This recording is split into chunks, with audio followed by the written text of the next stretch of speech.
임신 막바지에 이르면 다들 무척 예민해지고 하루라도 빨리 출산일이 오길 바라게 된다. 집에 아기를 맞을 준비를 다 마쳤다면 이제 출산 가방에 필요한 것들을 준비할 차례이다. 인터넷에서 출산 가방에 챙겨가야 할 준비물을 나열한 다양한 목록을 찾아 볼 수 있을 텐데 중요한 것은 상식선에서 짐을 챙겨야 한다는 것이다. 정상적인 임신 상태라면 병원에서 2에서 3일 이상은 보내지 않을 것이다. 그러니 짐을 적절히 꾸려야 할 것이다. 내 옷이나 아기 옷을 몽땅 챙겨가는 일은 없도록 하자. 출산 가방에 무엇을 챙겨야 할까? 출산 가방을 꾸릴 때는 너무 이것저것 가져가면 안 되며 무엇이 들었는지 정확히 알고 있으면 좋다. 가령 아기 기저귀가 필요하다면 어디 있는지 알아야 한다. 이렇듯 가져가는 물건의 위치를 모두 파악하고 있어야 한다. 출산이 다가오면 매우 예민해지므로 물건이 가득 들어있는 가방을 뒤지며 인내심을 잃는 일을 방지하자. 다음 목록을 참고하여 가방을 꾸려보자. 1. 출산 가방에 잊지 말아야 할 관련 서류. 가방에서 꺼내기 쉬운 주머니에 중요한 서류가 담긴 파일이나 폴더를 넣는다. 다음과 같은 상황에 필요할 수 있으므로 원본과 복사본을 챙기자. 신분증, 보험증권, 병원 진료카드, 임신 중 복용하는 약이 있는 경우 처방 전 최근 검사 결과지, 혈액 검사, 초음파 검사 등. 2. 임부복. 아기가 태어나면 임신 중 찐살이 많이 빠지기는 하지만 임신 전과 같아질 수는 없다. 따라서 편하고 넉넉한 옷이 필요하다.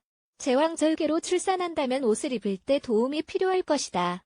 따라서 입고 벗기 쉬운 옷을 챙긴다. 앞에서 열 수 있는 가운이나 잠옷, 배 위로 높이 올라오는 속옷. 제왕절개로 출산 시 속옷의 고무줄이 수술 부위에 닿지 않게 하기 위해 수유, 브래지어나 평소보다 한 치수 혹은 2치수 큰 브래지어. 수유 중이 아니더라도 이 가슴으로 올라오게 되므로 꽉 끼는 속옷은 입을 수 없을 것이다. 타이즈, 추울 경우 목욕 후 사용할 수건. 퇴원 시 입을 옷. 출산 후 걸을 때 신을 실내화와 목욕 시 신을 슬리퍼. 3. 아기 옷. 아기 옷은 출산 당일에 필요한 물건들이 담긴 가방에 들어가야 한다. 아기 용품을 여러 가방에 담아두지 말자. 병원 직원에게 아기 옷을 건네주는 일은 파트너나 동행이 하게 될 일이므로 찾기 쉬울수록 좋다.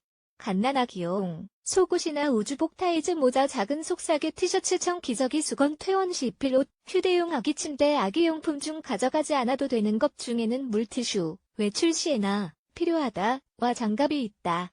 아기는 자궁에서 수천 번도 더 그랬던 것처럼 손가락을 입으로 가져갈 것이기 때문이다. 그리고 이는 자연스러운 반응이다. 4. 엄마의 개인용품. 개인용품을 주는 병원도 있지만 자기 것을 가져가는 게 더 편할 것이다. 특히 위생용품이라면 평소에 선호하는 제품을 가져가는 편이 좋다. 생리대. 출산 후에는 해출혈이 일어나고 소변이 새 나올 수도 있기 때문이다. 샴푸와 린스 등 평소 쓰는 제품, 화장품. 분명 가족과 친구들이 많이 면회를 올 것이다. 엄마가 되었다는 데서 특별한 광채가 나겠지만 그래도 입술에 약간 색을 주고 속눈썹, 마스카라와 볼터치 정도면 더 좋을 것이다. 얼굴과 몸보습 크림, 리무버, 데오드란트, 치약이나 가글. 5. 아기의 개인용품. 물론 가방에 가장 먼저 챙겨야 할 물건은 일회용 기저귀이다. 아기 옷과 같은 가방에 넣기를 권한다. 가방 하나에 같이 챙기는 게 좋다. 일회용 기저귀는 20개에서 24개 정도 챙기면 좋다. 또한 병원 직원에게 기저귀나 아기 옷을 건네줄 때 사용할 지퍼백과 아기 피부를 위한 보습 크림이며 발진 크림도 가져간다. 6.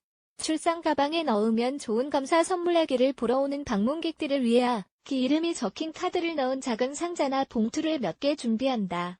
여기에 비스킷, 초콜릿, 견과류 등을 함께 준비해도 좋을 것이다. 이러한 작은 정성은 아이의 탄생을 축하하러 와주는 친구와 가족, 병원에서 며칠간 동행해준 사람들에게 멋진 선물이 될 것이다.